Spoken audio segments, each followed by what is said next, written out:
भाई जो गुरु बचन पे डट गे रकट गे फंद 84 के। भाई जो गुरु बचन पे डट गे रकट गे फंद 84 के। कट गे फंद 84 के रकट गे फंद 84 के। भाई जो गुरु बचन पे डट गे रकट गे फंद 84 के। बोलो सतगुरुदेव की जय। बंदी छोड़ कबीर परमेश्वर जी की जय। बंदी छोड़ गरीबदास जी महाराज की जय। स्वामी राम देवानंद जी गुरु महाराज की जय। सर्व संतों की जय, सर्व भक्तों की जय, धर्मी पुरुषों की जय, श्री काशी धाम की जय, श्री छुड़ानी धाम की जय, श्री क्रोथा धाम की जय, श्री बरवाला धाम की जय। सत साही गरीब नमो नमो सतपुरुष को नमस्कार गुरु की नहीं। सुर नर मुनि जन साधुआ संतों सर्वसदी नहीं। सतगुरु साहिब संत सब दंडोतम प्रणाम। आगे पीछे मध्य हुए तिनको जा कुर्बान। नराकार निर्विषम काल जाल वैवंजनम। निर्लेपम निज निर्गुणम अकल अनुबेशम धुनम। सोहम सुरति समाप्तम सकल समान ना निर्तल। उज्ज्वल हिरंबर हरदमम बेपरवाह था है वार पार नहीं मज्जतम। ग्रीव जो सुमर सिद्ध होई। गणनायक गलता ना करो अनुग्रह सोई। पारस पद परवाना आदि गणेश मनाऊं। गणनायक देवन देवा चरण कमल लो लाऊं। आद्यंत करूं सेवा परम शक्ति संगीतम। रिधि सिद्धि दाता सोई। अवगत गुण अतीतम सत्य पुरुष निर्मोही। जगदम्बा जगदीशम मंगल रूप मुरारी। तन मन अर्पूं शीसम भक्ति मुक्ति भंडारी।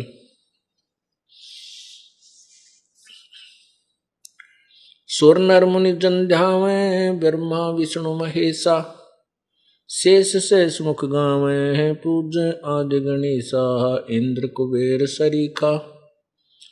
वरुण धर्म राय ध्यावें। समर्थ जीवन जी का मन इच्छा फल पावें। 33 कोटि आधारा ध्यावें शेष 88। उतरे भव जल पारा कट है यम की फांसी। 33 कोटि आधारा ध्यावें शेष 88। उतरे भव जल पारा कट है यम की फांसी। कर जोरूं विनती करूं। धरूं चरण पर शीस। गुरु जी राम देवानंद जी महाराज ने दियो नाम बख्शीश। कोटि कोटि सिजदा करूं। कोटि कोटि प्रणाम। चरण कमल में राखियो मैं बंदी जाम गुलाम। कुत्ता तेरे दरबार का मोतिया मेरा नाम। गले प्रेम की जेवड़ी जांखें चोवा जाऊं। तो करो तो बावड़ू दूर दूर करो तो जाऊं। जो राखो तो ही रहूं। जो देवो सो खाऊं।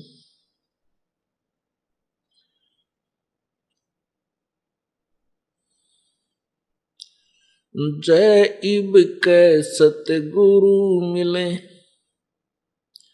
सब दुख आँखों रोए। चरणों ऊपर शीश धरूं। कहूं जो कहनी हो। कबीर गुरु जी मिलेंगे, पूछेंगे कुशलात, आद अंत की सब कहूं, अपने दिल की बातें। गुरु जी तुम ना भूलियो, चाहे लाख लोग मिल जाएं, हमसे तुमको बहुत है, तुमसे हमको नहीं। तुम्हारे विसारे क्या बने, मैं किसकी शरण में जाऊं। शिव वृंश मुनि नारद, इनके हृदय न समाऊं। अवगुण किए तो बहुत किए, करत न मानी हार। बावे बंदा बख्श दियो, बावे गर्दन उतारे। अवगुण मेरे बाप जी, बख्शो गरीब नवाज। जो मैं पूत कपूत हूँ, बोहर पिता को लाजे। मैं अपराधी जन्म का, नक्शक बरे विकार। तुम दाता दुख भंजना, मेरी करो संभारी।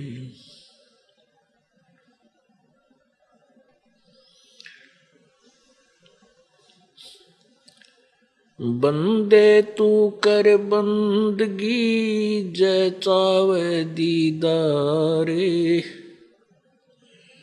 अवसर मानुष जन्म का, भाई मिले न बारंबार। मानुष जन्म पाके नहीं रटे हरि नाम। जैसे कुआ जल बिना फिर बनवाया क्या काम।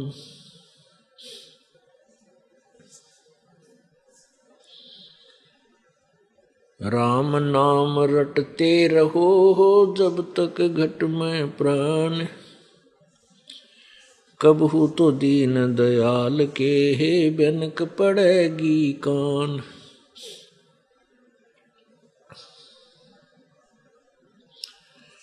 राम रटत कोडी भलो, चू चू पड़े जो चाम। ये सुंदर शरीर किस काम का, जा मुख नाही नाम।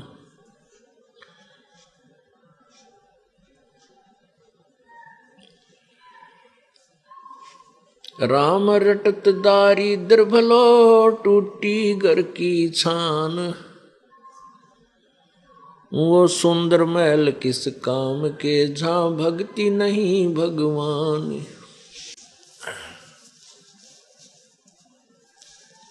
नर सुन रे मूड गवारा, भाई राम भजन तत्सारा। नर सुन रे मूड गवारा, भाई राम भजन तत्सारा। पुण्यात्माओं, परमेश्वर कबीर जी को समझने के लिए कि परमेश्वर कौन है, वो पूर्ण परमात्मा कौन है, वो पूर्ण परमात्मा कौन है जो सर्व सुखदाई है, सर्व पाप विनाशक है, उसकी क्या स्थिति है, क्या फॉर्म है, वो निराकार है या साकार है, इसको समझने के लिए हमने तत्व ज्ञान का सहयोग लेना होगा। और तत्व ज्ञान की जो जड़ है, तत्व ज्ञान का मूल जो है,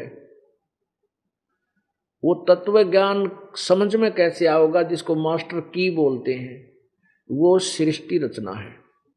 जब तक आपके हृदय में जो सृष्टि रचना है, परमात्मा ने ये सृष्टि या सृष्टि रची कैसे गई, हम कैसे काल के जाल में फंस गए, ये सारे ब्रह्मांडों की रचना कैसे हुई, जब तक हम ये नहीं समझ पाएंगे कि कौन है ये रचनहार और कैसे ये रचना की गई, तब तक हम आध्यात्मिक ज्ञान को नहीं समझ सकते।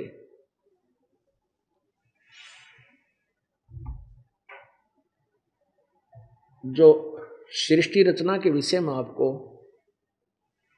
पहले सत्संग में सुनाया गया, कल के सत्संग में जो सुनाया था, एक मौखिक कथा सुनाई थी उस परम पिता की।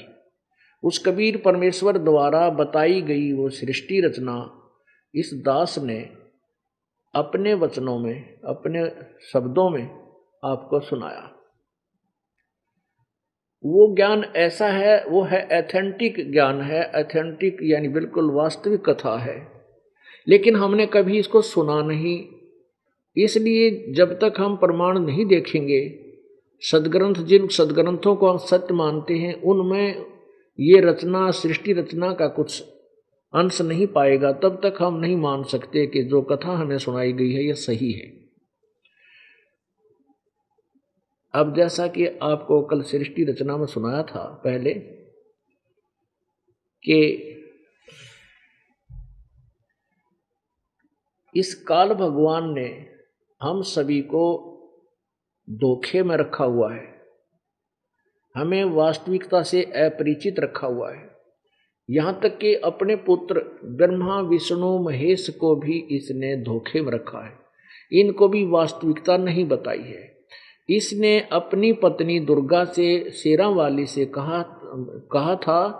कहा हुआ है कि तू मेरा भेद नहीं देगी, मेरे विषय में किसी को नहीं बताएगी, मैं कैसा हूँ, मैं साकार हूँ या निराकार हूँ, मुझे साकार रूप में तू नहीं बताएगी, क्योंकि मैं प्रतिज्ञा करता हूँ किसी के सामने अपने यथार्थ रूप में नहीं आऊँगा, मैं अव्यक्त रहूँगा। अव्यक्त का अर्थ समझ लीजिए, जैसे बादल छा जाएं आसमान पर और सूर्य के सामने वो बादल अड़ जाएं, सामने हो जाएं, और हमारे और सूर्य के बीच में जो बादल आ गए, सूर्य विद्यमान है लेकिन हम नहीं देख पा रहे, उस समय वो सूर्य अव्यक्त है, वो विद्यमान है लेकिन हमारी नजरों के परे है, हमारी चरम दृष्टि से दूर है, हम नहीं देख पा रहे, उसको अव्यक्त कहते हैं। इस काल भगवान ने कसम खाई है, प्रतिज्ञा की हुई है कि मैं अपने वास्तविक रूप में किसी को भी दर्शन नहीं दूंगा, ये मेरा अटल और घटिया संविधान होगा। क्योंकि परमात्मा एक पिता अपने बच्चों से भी दूर रहे, अपने बच्चों के भी सामने नहीं आता, तो उसमें कोई दोष है, वो उसमें कोई उसको कोई अपराध करता है, ताकि बच्चों को पता ना लग जाए।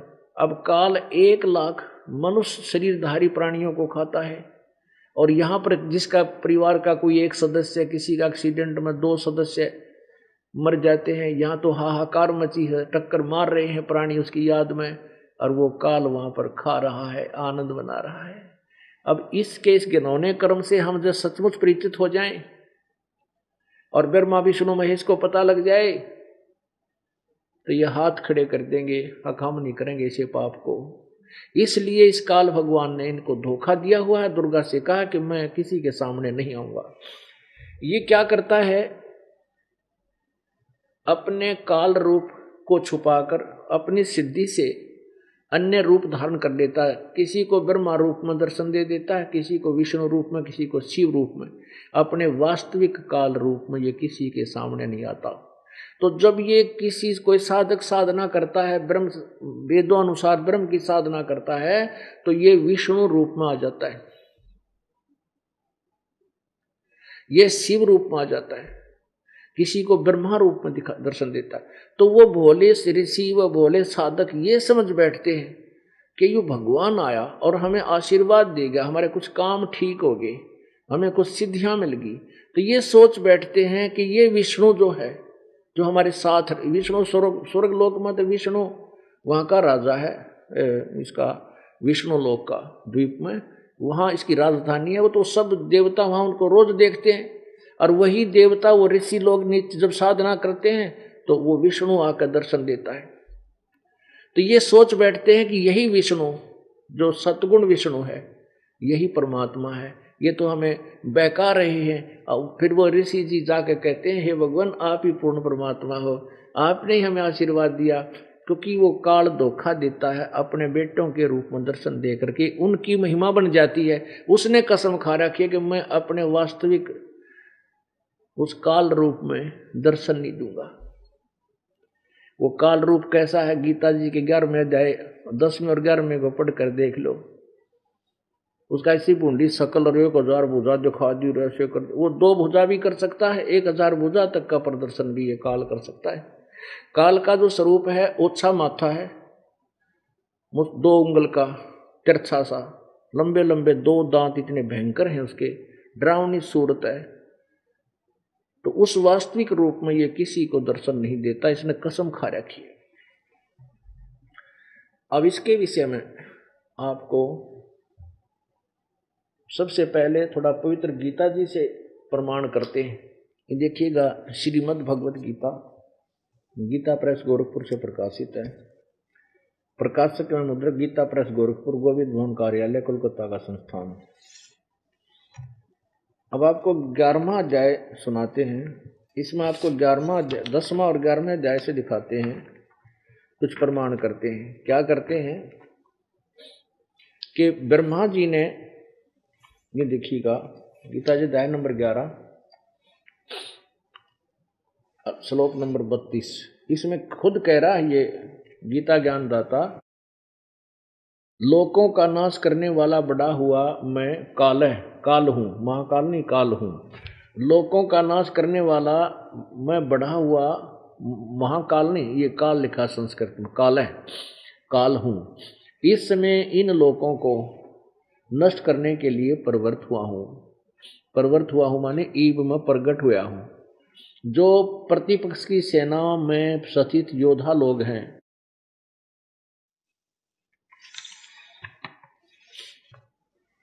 वे सब तेरे बिना भी नहीं रहेंगे, अर्थात युद्ध न करने से भी इन सब का नाश हो जाएगा, नहीं मैं न खा जाऊंगा। देखो, मैं लोगों का नाश करने वाला बड़ा हुआ काल हूँ, महाकाल गलत लिखा हो। इस समय इन लोगों को नष्ट करने के लिए प्रवृत्त हुआ हूँ। अब ये 1 लाख मानव शरीरधारी प्राणियों को रोज खाता है, इसका प्रमाण गीता जी भी देती है। देखिएगा 11वें अध्याय का 21वां श्लोक,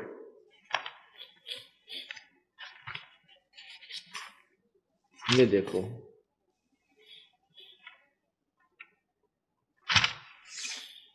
अध्याय नंबर 11 का श्लोक नंबर 21। अब क्या बता रहा है कि वे ही देवताओं के समूह आप में प्रवेश करते हैं और भयभीत होकर हाथ जोड़कर आपके नाम और गुणों का उच्चारण करते हैं, तथा महर्षि और सिद्धों के समुदाय यानी टोल के टोल कल्याण हो ऐसा कहकर उत्तम उत्तम स्तोत्रों द्वारा आपकी स्तुति करते हैं।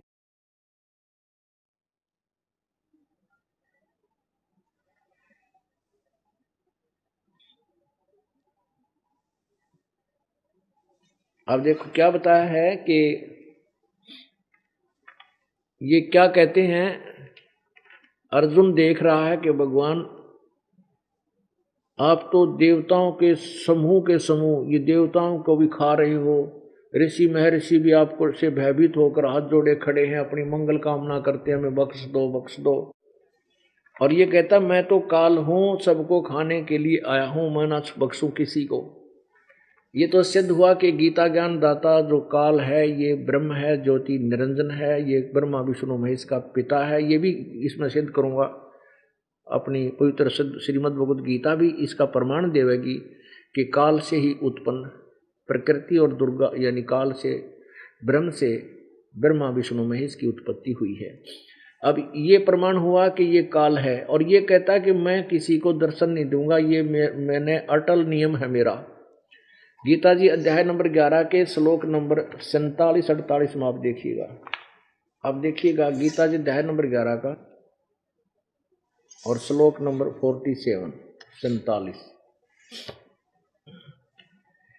हे अर्जुन, अनुग्रह पूर्वक कृपा करके मैंने अपनी योग शक्ति के प्रभाव से यह मेरा परम तेजो में सबका आदि और सीमा रहित विराट रूप तुझको दिखलाया है, जिसे तेरे अतिरिक्त दूसरे किसी ने पहले नहीं देखा था।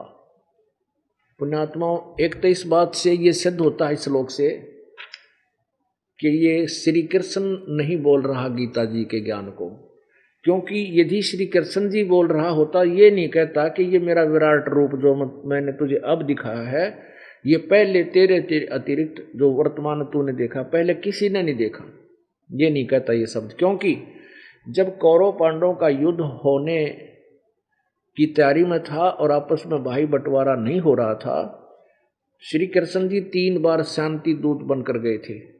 तीसरी बार जब दुर्योधन ने कुवचन कह दिए और भगवान श्री कृष्ण की बात की अवहेलना की, तब श्री कृष्ण जी ने उसको करड़ी करड़ी सुना दी कि तू अच्छा आदमी नहीं है, तू नाश कराना चाहता है, 5 गांव भी नहीं दे सकता पांडवों को, पूरा राज्य तुझे मिल रहा है, तू व्यक्ति नहीं, तू शैतान है। तो इस बात से दुख मानकर दुर्योधन ने अपने सैनिकों योद्धाओं से कहा कि इस कृष्ण को पकड़ो और कैद में डाल दो। जो ही उनके योद्धा उठे और श्री कृष्ण जी ने अपना विराट रूप दिखाया, जिससे भयभीत होकर के सभी योद्धा लोग वहीं छुप गए, इधर उधर भाग लिए और श्री कृष्ण जी वहां से अपनी बाहर निकल गए। तो इससे सिद्ध हो गया कि जो गीता बोलते समय जो विराट रूप दिखाया था वो काल ने दिखाया, ज्योति निरंजन ब्रह्म ने दिखाया। गीता जी का ज्ञान देते समय जो विराट रूप दिखाया वो काल रूप, वो काल ने दिखाया। और कौरव पांडवों का जो समझौता कंप्रोमाइज कराने के लिए गए थे, उसमें श्री कृष्ण ने अपना विराट रूप दिखाया था। तो वहां अगर ये कृष्ण ही गीता बोल रहा होता तो यहाँ ये नहीं कहता कि तेरे अतिरिक्त पहले ये किसी ने नहीं देखा था, क्योंकि वो तो पांडव देख चुके, कौरव देख चुके थे सारे। यहां देखो, फिर देखिए अध्याय नंबर 11 का श्लोक नंबर 47। हे अर्जुन, अनुग्रह पूर्वक मैंने अपनी योग शक्ति के प्रभाव से यह मेरा परम तेजों में सबका आदि सीमा रहित विराट रूप तुझको दिखलाया है,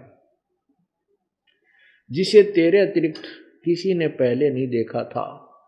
एक तो ये सिद्ध हो गया, ये काल जो है गीता श्री कृष्ण जी नहीं बोल रहे, ये काल बोल रहा। और काल 1000 भुजा का है, ब्रह्मा विष्णु महेश केवल 4 भुजा के हैं। अब दिखाते हैं गीता जी के अध्याय नंबर 11 के श्लोक 46 में, अध्याय 11 का श्लोक नंबर 46। अब अर्जुन कह रहा कि मैं वैसे ही आपको मुकुट धारण किए हुए और गदा और चक्कर हाथ में लिए हुए देखना चाहता हूं। इसलिए हे विश्वरूप, हे सहस्रबाहो, सहस्रबाहो माने 1000 भुजा वाले, सहस्र माने 1000, बाहु माने भुजा वाले, 1000 भुजा वाले आप उसी चतुर्भुज रूप से प्रकट होइए। पुण्यात्माओं, ये हमारे जो सदग्रंथ है पवित्र गीता जी एक अनमोल शास्त्र है, लेकिन ये कोड वर्डों में है। इसको तत्वदर्शी संत ही समझा सकता है, जिसपे परमेश्वर कबीर जी की रजा हो। वो रजा इस दास के ऊपर परमेश्वर ने बख्श रखी है। उस प्रभु कबीर जी की दी हुई बुद्धि से ही दास, उन्हीं की दी हुई दृष्टि से दास इन सदग्रंथों को पहचान पाया है और जो आपके सामने समझाया जा रहा है। अब इसमें स्पष्ट हो गया, अर्जुन देख रहा कि सहस्र बाहु ही 1000 भुजा वाले, तू अपने उसी चतुर्भुज रूप में आ जा, क्योंकि अर्जुन उसको विष्णु रूप मान रहा है कि विष्णु के अवतार श्री कृष्ण जी। अब 11वें अध्याय के 46वें श्लोक में आपने देखा अर्जुन कह रहा है, 47 में खुद ये कह रहा है कि मैं बढ़ा हुआ काल हूं और अब इस समय सबको नष्ट करने के लिए, खाने के लिए आया हूं। फिर अर्जुन कह रहा है कि भगवान आप तो देवताओं को भी खा रहे हैं, ऋषि महर्षियों को भी आप खा रहे हो, क्योंकि वो आपके हाथ जोड़ कर आपकी गुणगान करते हैं, मंगल कामना आपसे चाहते हैं, बख्श दो, लेकिन आप उन्हें भी खा रहे हो। ये स्पष्ट करता मैं तो काल हूं, सबको खाने के लिए आया हूं। अब ये काल का वास्तविक रूप है जो उसने दिखाया, और ये उस 1000 भुजा भी दिखा सकता है, ये 2 भुजा भी रख सकता है। और कृष्ण जो विष्णु विष्णु ब्रह्मा, ब्रह्मा विष्णु और शिव जी हैं, ये 4 भुजा से आगे नहीं दिखा सकते, ये 2 भुजा भी रख सकते हैं और 4 भुजा भी कर सकते हैं, ये इनकी सिद्धियां होती हैं। अब ये वास्तविक काल रूप काल कहता मैं किसी भी साधना से मैं किसी को प्रकट नहीं होऊंगा, किसी को दर्शन नहीं दूंगा, मैं नहीं मिलूंगा। यानी वेदों में वर्णित विधि से ब्रह्म की प्राप्ति भी नहीं है और ब्रह्म तक की साधना ही वेदों में लिखा है। जैसे ओम,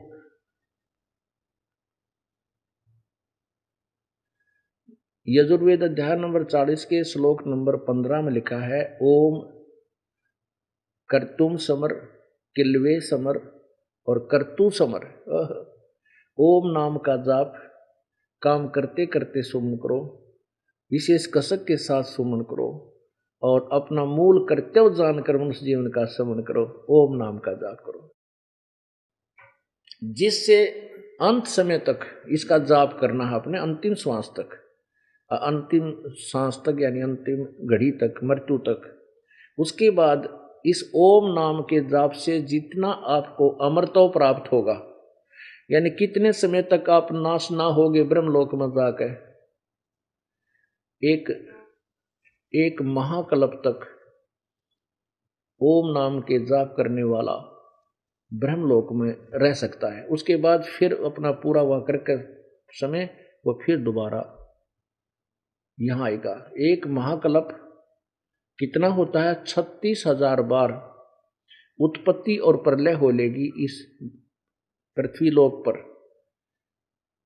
स्वर्गलोक पर और पाताल लोक पर। एक 36,000 बार उत्पत्ति और प्रलय जब हो लेगी, इतने तक ओम नाम के जाप करने वाला ब्रह्मलोक में रह जाता है। उसके बाद उसके पुण्य क्षीण हो जाते हैं, तुरंत ही नरक जाता है, नरक के बाद 84 लाख योनियों में फिर चक्कर काटता रहता है। जैसे गीता जी अध्याय नंबर 8 के श्लोक नंबर 16 में कहा है कि ब्रह्मलोक पर्यंत भी सभी पुनर्वर्ती में है। 8वें अध्याय का 16वां श्लोक। अब यहां भी देखिए अध्याय नंबर 8 का और श्लोक नंबर 13 में भी यही प्रमाण दिया है।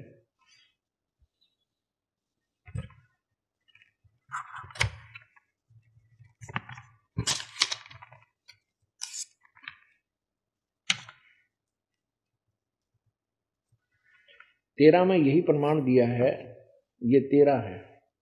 ओम इति एकाक्षरम ब्रह्म व्यवहारन माम अनुसमरन ये प्रयाति तजन देहम स याति परमाम गतिम। अब इसमें क्या बताया है कि ओम इति एकाक्षरम ब्रह्म व्यवहारन माम अनुसमरन, इसका अर्थ सीधा तो ये बना है कि माम ब्रह्म, मुझ ब्रह्म का, ओम यही, इति माने एक, एकाक्षर यानी एक ओम अक्षर है, व्यवहारन माने उच्चारण करके, अनुसमन माने सुमन करने का। माम ब्रह्म, मुझ ब्रह्म का, ओम इति एक अक्षरम, ओम यही एक अक्षर है। व्यवहारन अनुसमरण, व्यवहारन माने उच्चारण करके, ये देखो व्यवहारन, ये भी खुद व्यवहारन माने उच्चारण करता हुआ, और चिंतन, अनुसमन माने चिंतन करता हुआ शरीर को त्याग जाता है। इसका तात्पर्य ये है कि ओम इति एकाक्षरम ब्रह्म व्यवहारन माम अनुसमरण, माम ब्रह्म के का जो है एक ओम अक्षर है, इसको उच्चारण करता हुआ, समन करता हुआ और अंतिम सांस तक जो शरीर त्याग, यह प्रयाति तदन देह, श्वास शरीर छोड़ने तक इसका जाप करता है, स याति परमाम गतिम, वो परम गति को प्राप्त होता है। यानी काल की जितनी परम गति है, काल की परम गति है, ब्रह्मलोक चला जाता है और इस का शमन करने वाला ब्रह्मलोक चला जाता है। और ब्रह्मलोक में ये 36,000 उत्पत्ति प्रलय तक ये वहां रह सकता है। उसके बाद फिर तुरंत 84 लाख योनि में आ जाता है। इसलिए इसको भी ये यहाँ के लोगों ने अमरत्व मान रखा है, लेकिन ये अमरत्व नहीं है। अब देखिए यजुर्वेद अध्याय नंबर 40 का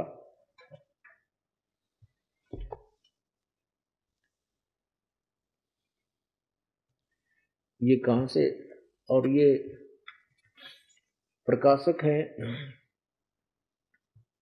सार्वदेशिक आर्य प्रतिनिधि सभा 2/5 महर्षि दान भवन, रामलीला मैदान, नई दिल्ली। और ये अनुवाद करता कौन है?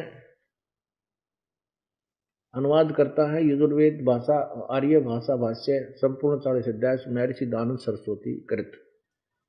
और ये कहाँ से छपा है?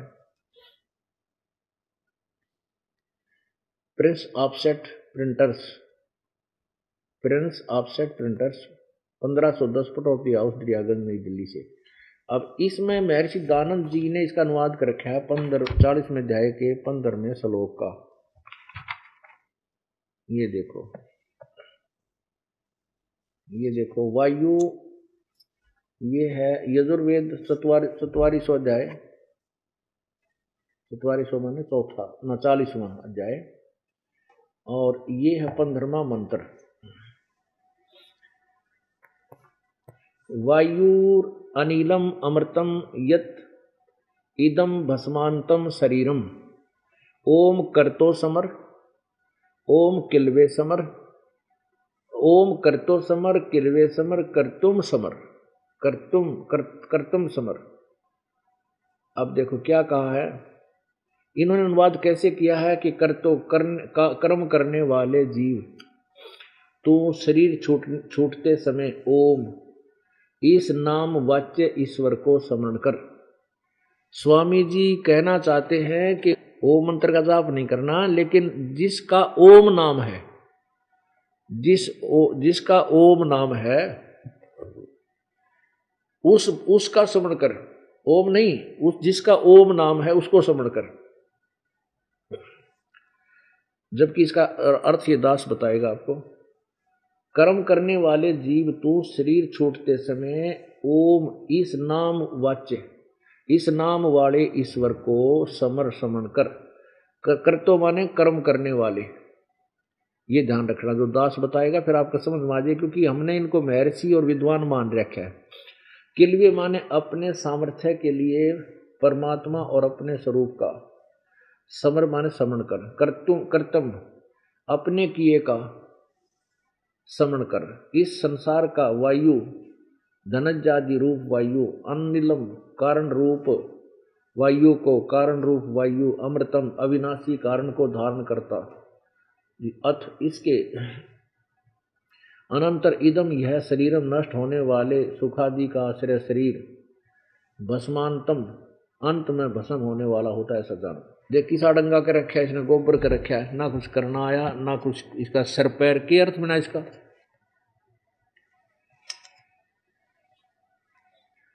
इसका सीधा अर्थ बना है कि ओम कर्तो समर, किल्वे समर और कर्तुम समर, और वायु अनिलम इदम भस्मांतम शरीरम।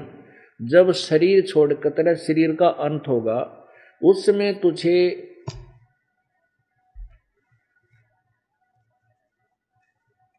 जितनी साधना तूने की है इस ओम नाम के जाप की, विधिवत शास्त्र अनुकूल परम संत को गुरु बना करके, उसके बाद तुझे भस्मांतम शरीरम अमृतम, तेरे को अमृतव प्राप्त होगा जब तेरा शरीर छूट जाएगा। अर्थात अंतिम सांस तक, अंतिम समय तक इस ओम नाम का जाप करता रहे। यही पवित्र गीता जी अध्याय नंबर 8 के श्लोक नंबर 13 में कहा है, ओम इति एक अक्षरम ब्रह्म व्यवहारन माम अनुसमरण, माम ब्रह्म मुझ ब्रह्म का ओम यह एक अक्षर है, व्यवहारन उच्चारण करता हुआ, जो इसका उच्चारण करता हुआ सिमरण करता हुआ शरीर छोड़कर जाता है, यह प्रयाति तजन देहम स याति परमाम गतिम, जो शरीर छोड़कर जाता है अंतिम सांस तक, यानी शरीर छोड़कर जाते समय भी इसका सिमरण करता रहता है, तो मेरे वाली परमाम गति को प्राप्त होता है। अपने वाली परम गति क्या है? गीता अध्याय नंबर 7 के श्लोक नंबर 18 में अपनी गति को अनुत्तम कहा है कि ये ज्ञानवान ज्ञानी पुरुष जो चौथे नंबर के हैं, उन चारों में से अर्थार्थी, जिज्ञासु और ज्ञानी, यो ज्ञानी आत्मा है तो उद्धार, लेकिन इनको तत्वदर्शी संत ना मिलने से ये मेरे वाली ही अनुत्तम साधना में लीन रहे। ये है तो अच्छी आत्मा उदार है। इसलिए गीता जी अध्याय नंबर 18 के श्लोक नंबर 62 में, गीता जी अध्याय नंबर 15 के श्लोक नंबर 4 में, 1 से 4 में, 15 और 16 और 17 में, 15 के ही स्पष्ट वर्णन किया कोई और परमात्मा है जो उत्तम पुरुष है, पुरुषोत्तम है वास्तव में। उसकी भक्ति करने से जीव का पूर्ण रूप से छुटकारा होगा, पूर्ण मोक्ष होगा। अब ये दास क्या बताना चाह रहा है कि गीता जी के अंदर और वेदों और गीता जी का एक ही ज्ञान है। गीता जी के अंदर कोड वर्ड ज्यादा हैं, इसलिए उनको समझने के लिए इस दास को बुद्धि दी है प्रभु कबीर जी ने, और वो दास आपको इन वेदों को समझा रहा है। हमारे भक्त प्रचार करते हैं, बहन बेटियां गांव गांव नगर नगर में जा करके, कुछ अनाड़ी लोग आकर कहते हैं कि तुम्हारे गुरुजी को ना अंग्रेजी ना हिंदी आती है, ढंग से बोलनी भी ना आती, ना उसको संस्कृत आती है, वो क्या अनुवाद करेगा वेदों और गीता का। तुम्हारे भक्त क्या जवाब देते हैं कि हमारे गुरुजी को ना हिंदी आती, आपकी बात बड़ी करते, ना संस्कृत आती, अनुवाद कर दिया। तो सबसे बड़ी बात तो यह है आश्चर्य की कि उन्होंने अनुवाद कर दिया। करिश्मा है ये, भगवान परमात्मा की शक्ति से कर दिया। और तुम उसमें दोष निकाल के दिखा दो अनुवाद में, फिर जानांगे तुम किसी विद्वान। और तुम्हारा किया अनुवाद ये गोबर कर रखा सुना जाते हैं भगवान, शर्म दर्द हो जाए। इस महर्षि दानंद के अनुवाद किए वे पढ़ के देख लो तो तुम। शर नहीं की तब पैर नहीं। पुण्यात्माओं, सतगुरु बिन काहू न पाया ज्ञाना, जो थोथा वो छड़े किसाना। सतगुरु बिन वेद पढ़े जो प्राणी, समझे न सार रहे अज्ञानी। तो कहने का तात्पर्य दास का ये है कि गीता ज्ञान दाता कह रहा है कि मेरा ये स्वरूप है काल, वास्तविक मेरा ये रूप है, मैं ईसा भगवान हूं। ये साकार रूप है मेरा वास्तविक में, ये मेरा वास्तविक रूप है। और इस मेरे विराट रूप को अर्थात मेरी प्राप्ति यानी ब्रह्म प्राप्ति ना वेदों में वर्णित विधि से, ना किसी जप से, ना तप से, ना क्रिया से, ना किसी यज्ञ अनुष्ठान से नहीं हो सकती। बताओ, स्पष्ट है। गीता ज्ञान दाता कहता है कि मेरी प्राप्ति यानी मैं किसी को नहीं मिलूंगा। मैंने उसने कसम खा रखी है कि मैं किसी को साक्षात दर्शन नहीं दूंगा, मैं गुप्त रहूंगा। इसलिए ऋषियों ने, महर्षियों ने वेदोनुसार साधना की। किसी ने ओम नाम का जाप करते करते फिर आकाशवाणी जो ब्रह्मा को सुनाई काल ने, तप करो तप करो। उस तप को आधार मान लिया कि पूर्ण परमात्मा ने हमें एक न्यारा संदेश दिया जो वेदों से भी अलग है। तप, फिर तप करने लगे, तप से सिद्धियां आ जाती हैं, राज्य प्राप्त होता है, और फिर राज्य पाकर नरक में जाता है। ये हार्ड एंड फास्ट रूल है। तो गीता ज्ञान दाता ये कह रहा है कि मेरी प्राप्ति, जो रूप मैंने तुझे दिखा है, ये मेरा वास्तविक रूप है। और इसको ना वेदों में वर्णित विधि से, 8वें अध्याय का 16वां श्लोक दिखाता हूं, ये देखना। 16वां श्लोक, हे अर्जुन, ब्रह्मलोक पर्यंत सब लोग पुनर्वर्ती में हैं। सब लोग पुनरावर्ती हैं। पुनरावर्ती माने जन्म और मृत्यु में। ब्रह्मलोक तक गए हुए भी वापस चक्कर काटते हैं, वो भी फिर दोबारा जन्म मृत्यु को प्राप्त होते हैं, पूर्ण मोक्ष नहीं है। लेकिन ब्रह्मलोक की प्राप्ति वही करता है जिसने ओम नाम के जाप का और यज्ञ आदि अनुष्ठान बहुत ज्यादा किए हुए होते हैं। अंतिम सांस तक वही साधना करता है, अन्य कोई पूजा नहीं करता है, वो ब्रह्मलोक को प्राप्त होता है। और ब्रह्मलोक में गया हुआ फिर भी विनाश को प्राप्त होता है। इसलिए गीता जी अध्याय नंबर 18 के श्लोक नंबर 62 में कहा है कि तू सर्वभाव से उस परमेश्वर की शरण में जा अर्जुन, जिसकी कृपा से तू परम शांति और शाश्वत स्थान सतलोक को प्राप्त होगा। उस सनातन परम धाम अर्थात सतलोक को प्राप्त होगा, फिर तेरा जन्म मरण कभी नहीं होगा। अब ये दास ये सिद्ध करना चाहता है कि कबीर परमेश्वर जी ने ये कहा था साधारण सी भाषा में कि काल ने प्रतिज्ञा कर रखी है कि मैं किसी को किसी भी साधना से दर्शन नहीं दूंगा, ये मेरा अटल और घटिया नियम है। इसके लिए आपको गीता जी अध्याय नंबर 11 के श्लोक नंबर 48 47 आपने पढ़ लिया कि यो मेरा रूप है। अब फिर दिखाता हूं श्लोक नंबर 47। हे अर्जुन, अनुग्रह पूर्वक मैंने अपनी योग शक्ति के प्रभाव से यह मेरा परम तेजो में सबका आदि सीमा रहित विराट रूप तुझको दिखला दिया है, जिसे तेरे अतिरिक्त दूसरे किसी ने पहले नहीं देखा था। अब 48 में देखो, हे अर्जुन, मनुष्य लोक में इस प्रकार विश्व रूप वाला मैं न वेदों और यज्ञों के अध्ययन से, न दान से, न क्रियाओं से और न उग्र तपों से तेरे अतिरिक्त किसी दूसरे द्वारा देखा जा सकता हूँ। ओह, इसने तो फाइनल फैसला कर दिया कि ये मेरा रूप है, मैं ऐसा भगवान हूँ और इसको तेरे अतिरिक्त ना तो पहले किसी ने देखा और ना आगे देख सकता, और ना मैं किसी वेदों में वर्णित विधि से, यज्ञ आदि के करने से या किसी तप से, जप से, किसी क्रिया से मैं दर्शन नहीं दूंगा, मेरी कोई प्राप्ति नहीं हो सकती। इसलिए ऋषियों ने, महर्षियों ने वेदों से पढ़ा ओम नाम है प्रभु का, ओम नाम का जाप करते करते फिर समाधि का सहारा ले लेते हैं। जब समाधि शुरू हो जाती है, मेडिटेशन प्रारंभ हो जाता है, तो ओम नाम छूट जाता है, सिमरण समाप्त हो जाता है और उसका वो तप बन जाता है। वो समाधि लगाने से केवल तप बनता है और तप से राज्य प्राप्त होता है। स्वर्ग में भी मिल सकता है वो राज्य और पृथ्वी पर भी उसका कुछ अंश मिल सकता है, लेकिन फिर 84 लाख योनियां भी तैयार मिलेंगी। इससे कोई छुटकारा नहीं जीव का। ये कोई मतलब इसका कोई, इससे कोई ये परिणाम ठीक नहीं निकलता इनका। उद्देश्य पूरा नहीं होता मनुष्य जीवन का। मनुष्य जीवन का उद्देश्य जब पूरा होगा जब हम जन्म मृत्यु के कति इस रोग से समाप्त कर देंगे और सतलोक में सदा के लिए चले जाएंगे। वहां कभी फिर वापस नहीं आना होगा। वहां साकार शरीर है, साकार सारी चीजें हैं। जैसा ये लोक है ऐसा ही वो है, लेकिन इसके मटेरियल का अंतर है।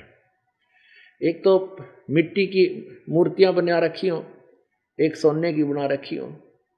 सोना ना काईला, सोने का ना तो कोई जंग लगे, ना वो खराब हुआ है, वो कभी किसी प्रकार से भी डिस्ट्रॉय नहीं होता। समझो ऐसा नूर का शरीर हमें वहां मिलेगा, जैसे यहाँ 5 तत्वों से बना है। ये शरीर 5 तत्वों से बना है, लेकिन इसमें 5 तत्व कितने नहीं दिखते और आकार कुछ और ही बन गया, इसका स्वरूप कुछ और बना दिया। हड्डी, मांस, वसा, स्नायु है, और ये बना है 5 तत्वों से। 5 तत्व कौन से हैं? जैसे आकाश, वायु, अग्नि, पृथ्वी, जल, इस तरह 5 वायु से, 5 तत्वों से बना। देख लो इसमें कोई सा दिखाई नहीं, ऐसा सुंदर बन गया। ऐसे ही एक तेज तत्व से, नूर तत्व से हमारा वहां सुंदर शरीर बना हुआ है, बनेगा और वो कभी डिस्ट्रॉय नहीं होगा। ना उसमें बीपी होगा, ना उसके अंदर कैंसर होगा, ना कोई टेंशन किसी प्रकार का वहां कोई चिंता है नहीं, ना कोई खाना, कोई किसी प्रकार का कोई लेन देन।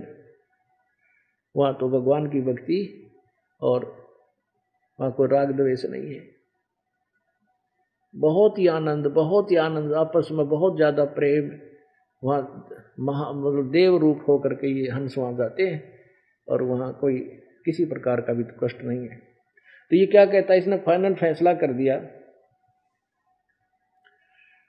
कि मैं वेदों में वर्णित विधि से, न वेदों की वर्णित विधि से, ना किसी तप से, ना जप से, ना किसी क्रिया से मैं कभी किसी को प्राप्त नहीं होता। मेरा ये रूप कोई नहीं देख सका, ना देख सकेगा तेरे अतिरिक्त। ये स्पष्ट किया है कि इसमें तो पहले कह दिया कि तेरे अतिरिक्त किसी ने नहीं देखा, तेरे अतिरिक्त किसी ने नहीं देखा था। ये तो 47 में। 48 में स्पष्ट कर दिया, अर्जुन, मनुष्य लोक में इस प्रकार विश्व रूप वाला मैं न तो वेदों और यज्ञों के अध्ययन से, न दान से, न क्रियाओं से और न उग्र तपों से तेरे अतिरिक्त दूसरे द्वारा देखा जा सकता हूँ। फॉर फ्यूचर भी कह दिया, भविष्य में भी नहीं देखा जा सकता हूँ। इससे क्या सिद्ध हो गया कि वेदों में वर्णित विधि से भगवान प्राप्ति नहीं हो सकती। और इन संतों ऋषियों ने वेदों से ही अपने आप निष्कर्ष निकाल के वो भूल गए यजुर्वेद अध्याय नंबर 40 के श्लोक नंबर 10 और 13 को, जिसमें स्पष्ट किया है कोई तत्वदर्शी शांति बता सकते हैं उस परमात्मा के यथार्थ ज्ञान को, वो उन्होंने मिला नहीं। अपने आप निष्कर्ष निकाल के ओम नाम का जाप और मेडिटेशन दो सहारा ले लिया और ये गादी करने लगे हवन पवन। तो इससे क्या हुआ कि भगवान तो मिला नहीं, एटम बम बन गए, इनमें सिद्धियां आ गई। फिर छोटी मोटी कोई कवा सुनी होगी तेरा नाश हो, उसका हानि होने लगेगी। फिर वो अंडी पाक गया जिस की शब्द में शक्ति होगी। तो ये ऐसे काल ने आपस में लड़ा मार के और इनकी भक्ति को खंड करवा के फिर 84 लाख योनियों में डाल दिया इन ऋषि और महर्षियों को। अब और बताता हूं कि इसने कसम खाई है कि मैं अव्यक्त रहूंगा, मैं किसी के सामने नहीं आऊंगा, ये मेरा अटल और घटिया संविधान है। गीता जी अध्याय नंबर 7 के श्लोक नंबर 47 में ना 24-25 में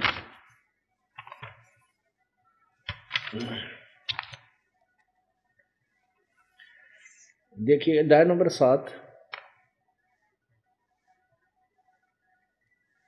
और 24 नंबर श्लोक में क्या कहा है, ये बुद्धिहीन पुरुष मेरे अनुतम अविनाशी, अनुतम माने घटिया, अविनाशी परम भाव को न जानते हुए मन इंद्रियों से अव्यक्तम, अव्यक्त माने मुझ अव्यक्त को, ये अव्यक्त ही समझना चाहिए, मुझ अव्यक्त को जिन्होंने लिखा मन इंद्रियों से परे मुझ सच्चिदानंद घन परमात्मा को मनुष्य की भांति जन्म कर व्यक्ति भाव को प्राप्त हुआ मानते हैं। अब ये गीता ज्ञान दाता कह रहा है कि ये क्या कह रहा है कि ये मूर्ख लोग, बुद्धिहीन पुरुष मुझे कृष्ण मान रहे हैं, मैं कृष्ण नहीं हूं, मैं आम व्यक्ति की तरह मां किसी औरत से जन्म नहीं लेता, मैं अव्यक्त हूं। अव्यक्त माने छुपा हुआ, मन इंद्रियों से परे, यानी मुझे नहीं देख सकते तुम। मैं मुझ अव्यक्त को ये अव्यक्तम व्यक्ति मनुष्य कृष्ण मान रहे हैं, मैं कृष्ण नहीं हूं। नहीं, कृष्ण ये बात थोड़ा कहता मैं जन्म नहीं लेता हूं, तो उसको जन्म लिया है उसने, उसका माँ है, उसका पिता है, सामने खड़ा है, ये नहीं कह सकता मैं अब आया हूं। अब देखना, फिर देखो 24 में कहा है कि बुद्धिहीन पुरुष मेरे अनुतम अविनाशी परम भाव को न जानते हुए, मेरे इस अनुतम माने घटिया नियम को, विधान को नहीं जानते, भाव माने विधान को न जानते हुए मुझ अव्यक्त को, माम अव्यक्त, मुझ अव्यक्त को, इसको सीधा लिख रहे हो, मुझ अव्यक्त को कि मैं छुपा हुआ हूं, वो दिखाऊंगा आपको आगे, व्यक्ति भाव, व्यक्ति भाव को प्राप्त हुआ मानते हैं। व्यक्ति मुझे कृष्ण मान रहे हैं, मैं कृष्ण नहीं हूं। आगे देखो 25 में कमाल कर दिया, ये अध्याय नंबर 25 है, अध्याय नंबर 7 का श्लोक नंबर 24 आपने पढ़ा, 25 में ये यहाँ इसका संस्कृत है, यहाँ देख फिर इसका अनुवाद। अपनी योग माया से छिपा हुआ मैं, अव्यक्त का मतलब है मैं छुपा हुआ हूं, यानी है ये कहीं पर लेकिन छुपा हुआ है, वो अपनी योग माया से छुपा, मैंने हमें दिखाई नहीं देता। जैसे बादल आगे सामने, तो बादलों की छाया से, उसकी योग माया से हम सूर्य को नहीं देख पा रहे। ये कहता मैं अपनी योग माया से छिपा हुआ हूँ, तो साकार, अब मैं कहीं दूर बैठा हूँ। ये देखो, मैं अपनी योग माया से छिपा हुआ, मैं सबके प्रत्यक्ष नहीं होता, मैं किसी के सब यानी किसी के भी सामने नहीं आता। यह अज्ञानी सज्जन समुदाय मुझ जन्म रहित अविनाशी परमेश्वर को नहीं जानता, अर्थात मुझको जन्मने मरने वाला समझता। कहने का भाव ये है इसका, वैसे तो इसका सीधा सार्थ कुछ और है जो दास ने अनुवाद किया है गहरी नजर गीता में, लेकिन हम यहाँ केवल इतना सिद्धांत बताना चाहते हैं कि काल ने कसम खा रखी है, मैं कभी भी किसी को दर्शन नहीं दूंगा। इस परमेश्वर के उस सिंपल लैंग्वेज को, साधारण सी भाषा को सिद्ध करने के लिए ये ढेर सारे प्रमाण आपके सामने रखने पड़ रहे हैं, क्योंकि परमात्मा ने जो पहले 600 वर्ष पहले कहा था, जो सिंपल लैंग्वेज में, जो गीता जी अध्याय नंबर 4 के श्लोक नंबर 32 में कहा है कि वो साधना जो यथार्थ भक्ति मार्ग है परमात्मा सच्चिदानंद घन की वाणी में, यानी गीता और वेदों से अलग कोई वाणी है, कोई और ज्ञान है, वो तत्व ज्ञान में विस्तार से कहे गए हैं। उनको तो तत्वदर्शियों के पास जाकर समझ, चौथे जाके 34वें श्लोक में उनको दंडवत प्रणाम कर, वो तत्वदर्शी संत तुझे परम पिता परमात्मा के विषय में जानकारी देंगे।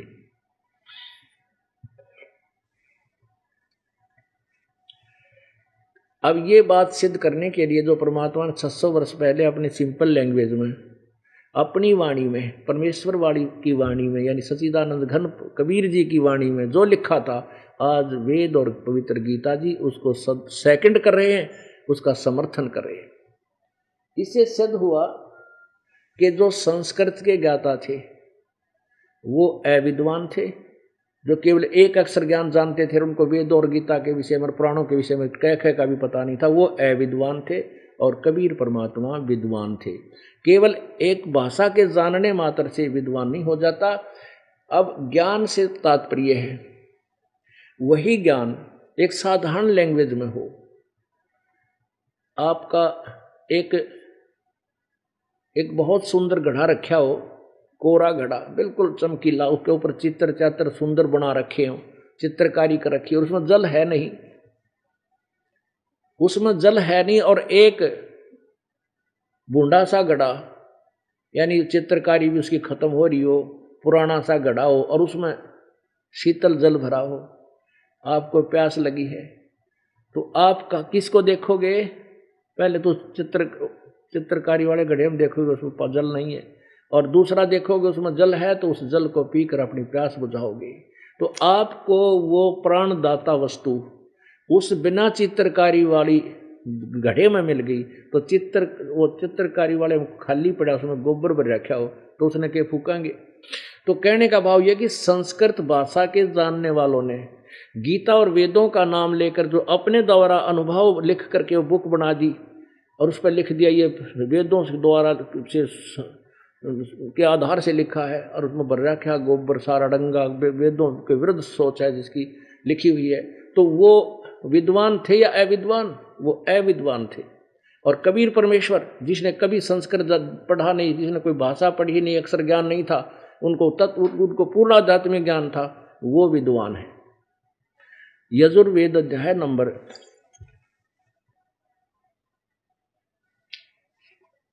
40 का श्लोक नंबर 13 दिखाऊंगा आपको। पुण्यात्माओं, ये दो आपने सत्संग सुने होंगे, बड़े बड़े संत करे हैं, सत्संग करते हैं वही घिसी पिटी बातों को बार बार सटपट करके।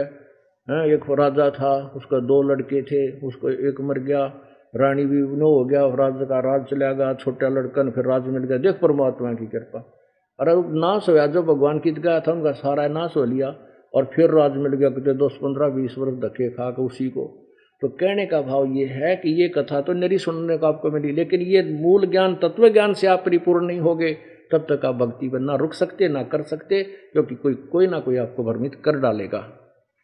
तो ये दास चाहता है कि आपको इतना रंग दो इस रंग में कि आपके सामने ब्रह्मा विष्णु आकर भी अगर वार्ता करें तो वो फिट्टे मुंह होकर जाएंगे आपके सामने, बोल नहीं सकते, उनको ज्ञान ही नहीं है। अब ये शब्द जो दास कहता है पहली बार तो खटकेंगे आपको, अकाचा मूर्खियो, संत ब्रह्मा विष्णु महेश को भी कहता ज्ञान नहीं, मैं नहीं कहता, उनकी हिस्ट्री शीट बता रही है, उनके द्वारा अपना अनुभव लिखा गया पुराणों में, वो बता रहा है, वो भी आपको दिखाऊंगा। अब पहले यजुर्वेद क्या कहना चाहता है कि कोई तो जिसने अक्षर ज्ञान है विद्या के आधार पर उसको विद्वान बता देते हैं, और कोई जिसको अक्षर ज्ञान नहीं है उसको अविद्वान कह देते हैं। नहीं, विद्वान और अविद्वान की परिभाषा भी वो तत्वदर्शी संत उनसे पूछो, वो बताएंगे विद्वान कौन होता है। अब देखिएगा यजुर्वेद, वही यजुर्वेद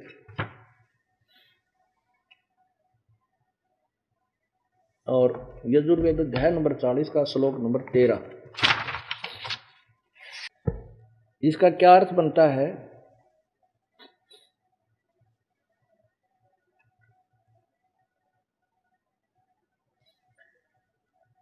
ये है विद्या अन्यथा अविद्या। इन्होंने क्या अनुवाद किया है? अन्यत आहु विद्याया अन्यत आहु अविद्याया इति श्रुतु श्रुणुम धीराणाम ते न विचक्षरे। अब इसका क्या अर्थ बनता है कि हे मनुष्यों, जो विद्वान लोग न हमारे से विचक्षरे माने व्याख्या पूर्वक कहते हैं, कौन? विद्याया, पूर्वोक्त विद्या का, यानी इसका यहां से शुरू होता 12 से, ये देखो 12 से इसका शुरुआत होती है। जो मनुष्य अविद्यम, नित्य में अनित्य में नित्य, अशुद्ध में शुद्ध, और दुख में सुख, और आत्मा अनात्मा, शरीर आदि में आत्म बुद्धि रूप अविद्या का, उसकी अर्थात ज्ञान आदि गुण रहित कारण रूप परमेश्वर से भिन्न बड़ जड़ वस्तु की उपासना करते हैं, ते अंधतम दृष्टि के रोकने वाले अंधकार और अत्यंत अज्ञान को प्रशांति प्राप्त होते हैं। और जो अपने आत्मा को पंडित मानने वाले, विद्याम शब्द अर्थ इनके अर्थ के जानने वाले, मात्र अर्थ वैदिक आचरण में रता रण करते हैं, वे भी उससे अधिकतर अज्ञान रूपी अंधकार में प्रवेश कर। देखो अब इसमें ये खुद अनुवाद किया जा रहा है कि कुछ तो अविद्या, जिन अक्षर ज्ञान नहीं है वो तो हैं, वो तो आप पे दुखी होंगे, और कुछ जो गणे चतुर हैं, विद्या भी प्राप्त है, वो भी यथार्थ ज्ञान के बिना वो भी अज्ञानी रूप अंधकार में प्रवेश करते हैं। जिनको अक्षर ज्ञान है वह भी नरक में जाते हैं, जिनको तत्व ज्ञान नहीं, यथार्थ भक्ति मार्ग नहीं। अक्षर ज्ञान माने एक भाषा का ज्ञान होना। इसी के अनुवाद में फिर पढ़ लो 15वें अध्याय का, ये 44वां अध्याय है, ये 12वें से आप पे लिखा है इसने अनुवाद। जो मनुष्य अविद्याम, अनित्य और नित्य, अशुद्ध और शुद्ध, दुख में सुख और अनात्मा शरीर आदि में आत्म रूप बुद्धि अविद्या उसकी अर्थात ज्ञान आदि गुण रहित कारण रूप परमेश्वर से भिन्न जड़ वस्तु की उपासना करते हैं। अब ये है एक तो अविद्या, जो जिन अक्षर ज्ञान नहीं, और वह भी उपासना किसी अन्य की करते हैं, वो भी दृष्टि के रोकने वाले अंधकार में अत्यंत ज्ञान को विसंति प्राप्त होते हैं, वो भी नरक में वो अज्ञानी हैं।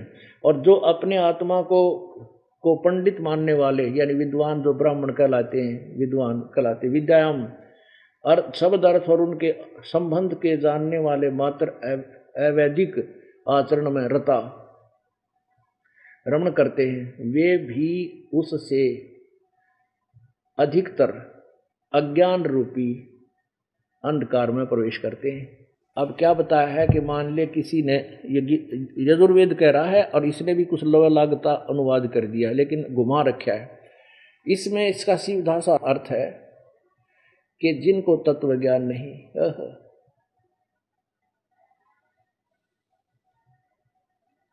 जिनको तत्व ज्ञान नहीं, वो उनको चाहे वो विद्वान है, अविद्वान है, वो जो पूजा करते हैं यथार्थ साधना के अतिरिक्त, और चाहे विद्वान है, उनको वेदों और संस्कृत का भी ज्ञान है और वो भी पूजा करते शास्त्र विरुद्ध, तो दोनों ही नरक में जाएंगे। अब 15वें अध्याय 40वें अध्याय के 12वां श्लोक आपने पढ़ा, 13वें मंत्र में कहा है कि अविद्या, विद्वान और अविद्वान, यानी जिसको तुम विद्वान कहते हो,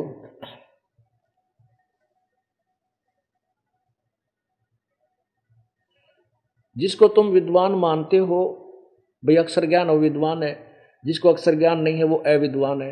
ये भी परिभाषा, अविद्वान और विद्वान की परिभाषा भी वो तत्वदर्शी संत बताएंगे। वो बताओगा विद्वान कौन है, अविद्वान कौन है। इसका ये अर्थ बनता है अध्याय नंबर 40 के श्लोक नंबर 13 का। और 14 अध्याय नंबर 40 के श्लोक मंत्र नंबर 14 में फिर क्लियर किया है, इसी प्रकार का विवरण है इसमें। यहाँ हमारा जो उद्देश्य है वो आपको बताना चाह रहे हैं। अब इससे क्या स्पष्ट हो गया कि गीता ज्ञान दाता यानी काल भगवान ब्रह्म गीता बोल रहा है, जो ब्रह्मा विष्णु महेश का पिता है। वो कह रहा है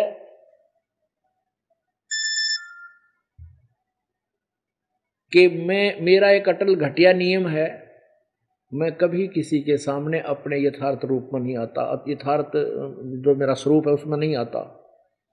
और ये मूर्ख लोग मुझे कृष्ण मानते हैं, मैं कृष्ण मान रहे होंगे, मैं कृष्ण नहीं, मैं तो बड़ा हुआ काल हूँ और मैं अपनी योग माया से छुपा रहता हूँ, मैं सबके प्रगट सामने प्रगट नहीं होता। ये तो मैंने अनुग्रह करके तेरे को दिखाया है ये रूप।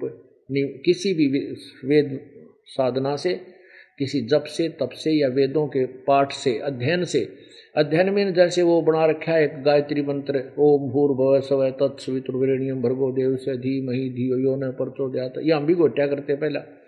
कहते हैं इससे भी कुछ मिलने वाला नहीं है, क्योंकि ये तो ओम शब्द है ही नहीं इसके साथ। ओम शब्द गायत्री मंत्र जो बना रखा है नाड़िया ने, उसके साथ ओम शब्द लगाना परमात्मा की बेइज्जती करना उस पूर्ण ब्रह्म की, क्योंकि वेदों में गुणगान उस परम पिता के बारे में किया हुआ है। ये यजुर्वेद अध्याय नंबर 36 का मंत्र नंबर 3 है। ये एक श्लोक है, मंत्र है, और एक मंत्र को बार बार पढ़ने से, बार बार रिपीट करने से क्या हासिल होगा? लोहाले रे बिजली तेरे प्रकाश कर देगी, लोहाले रे बिजली प्रकाश कर देगी, तेरी मोटर चला देगी, तेरा पानी काट देगी। अब न्यू कहें जा, उसने 1000 बार कह ले, उसका श्लोक बना ले, एक राग उसका शब्द बना ले, क्या बिजली भी? वो तो बिजली के गुण हैं, लेकिन वो कनेक्शन लेना, बिजली से प्रकाश प्राप्त करना, वो विधि अलग है, प्रोसीजर न्यारा है।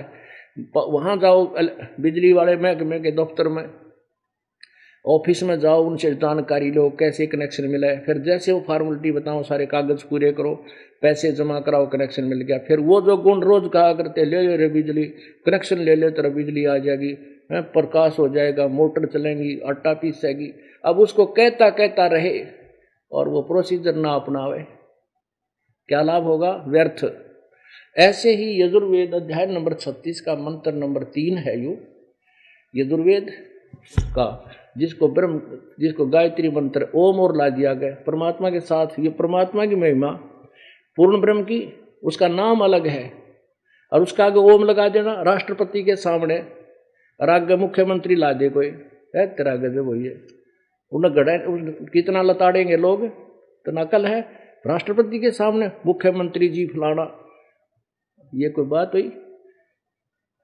ओम शब्द नहीं लगाना था इसके साथ। ये तो ऐसा कर दिया जैसे किसी चतुर ने मोटरसाइकिल के पिस्टन के साथ एक नट वेल्ड कर दिया छोटा सा, और कहा देखो अब कितना मजबूत बनेगा, बड़ा वर्क, अच्छा वर्क करेगा। वो तो भट्ठा बैठा दिया, वो तो कंपनी ने बना रखा था पिस्टन उसके अकॉर्डिंग, वो तो तेने काम बिगाड़ दिया। अब देखो यजुर्वेद अध्याय नंबर 36 का, ये उन्हीं के द्वारा अनुवादित है, महर्षि दानंद द्वारा, और इसका अध्याय नंबर 36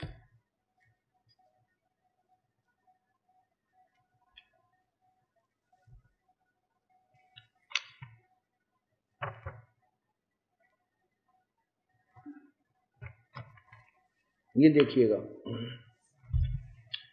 ये है 6300 अध्याय, 6300 यानी 36वां अध्याय, और इसका मंत्र नंबर 3। ये देखो मंत्र नंबर 3,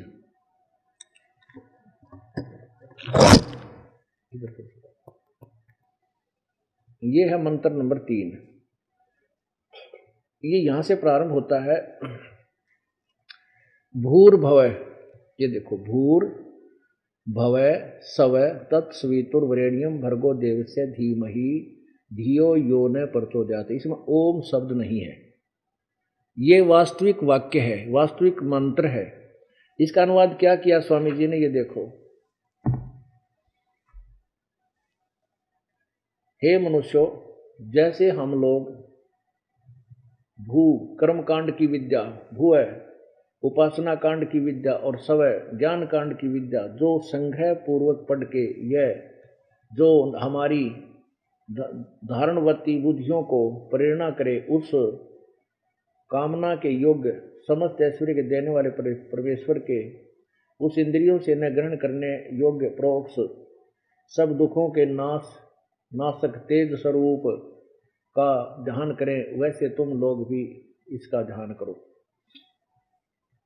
अब क्या लिखा है? भू माने कर्म कांड की विद्या, भुआ माने उपासना कांड की विद्या, स्व माने ज्ञान कांड की विद्या को संग्रह पूर्वक पढ़ के और हमारी धारणावती बुद्धियों को प्रेरणा करें। अब ये वास्तविक आपको ये दिखाना चाहता है दास के ये जो भूर्भुवः स्वः का गायत्री बना रखा था, यजुर्वेद अध्याय नंबर 36 का मंत्र 3 है, और एक इसका वास्तविक अर्थ कुछ और है। स्वामी जी जो थे दयानंद जी, ये तो कति भट्ठा पठान बला गिरे थे, इन्होंने सत्यार प्रकाश में इसी मंत्र ओम भूर्भुवः का जो अनुवाद किया है वो कुछ और तरह का कर रखा है, पता नहीं क्यों क्यों लिख रखा है उसके अंदर। वो किसी की कॉपी करी है इसने, पहले किसी ने कर रखा होगा उसकी, और अब इसने जब अनुवाद किया इस समय यूँ कर रखा है, कर्म का भू माने कर्म कांड की विद्या, ज्ञान कांड की विद्या, फलान कांड की विद्या, कर्म कांड की विद्या, ये पढ़ करने के फिर भगवान प्राप्ति करो, उसका ध्यान करो, और उसमें कुछ और कर रखा है। सत्यार प्रकाश में आपको दिखाएंगे समय आने पर। तो ये दास ये कहना चाहता है कि किसी एक मंत्र का जाप करते हैं, यानी वेदों के अध्ययन से, जैसे गीता जी अध्याय नंबर 11 के श्लोक 48 में कहा है कि मैं ना तो वेदों और यज्ञ के अध्ययन से, वेदों के पढ़ने मात्र से या यज्ञों के करने से, और ना किसी तप से, ना जप से, ना किसी क्रिया से मैं किसी के सामने प्राप्त नहीं होऊंगा, दर्शन नहीं दूंगा।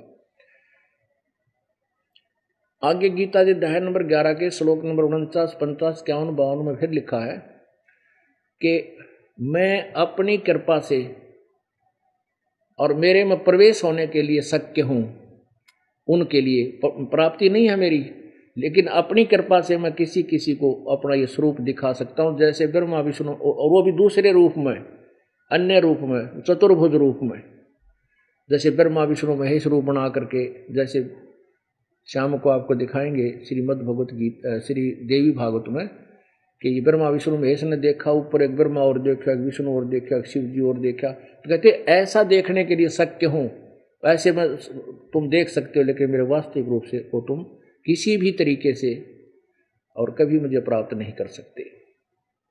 ये दास आपके समक्ष उस कबीर परमेश्वर के दिए हुए उस निर्मल ज्ञान को, तत्व ज्ञान को, जो सिंपल लैंग्वेज में 600 वर्ष पहले दिया था, और जिसमें इन अज्ञानी ऋषियों और गुरुओं ने और इन नकली पंडितों ने, जिनको ज्ञान नहीं था, अध्यात्म ज्ञान नहीं था, उन्होंने परमेश्वर के इस ज्ञान को नकार दिया था कि क्या जाने वो कबीर, वो तो अशिक्षित है, उसको विद्या आती नहीं, वो क्या जान सकता वेदों और गीता के बारे में।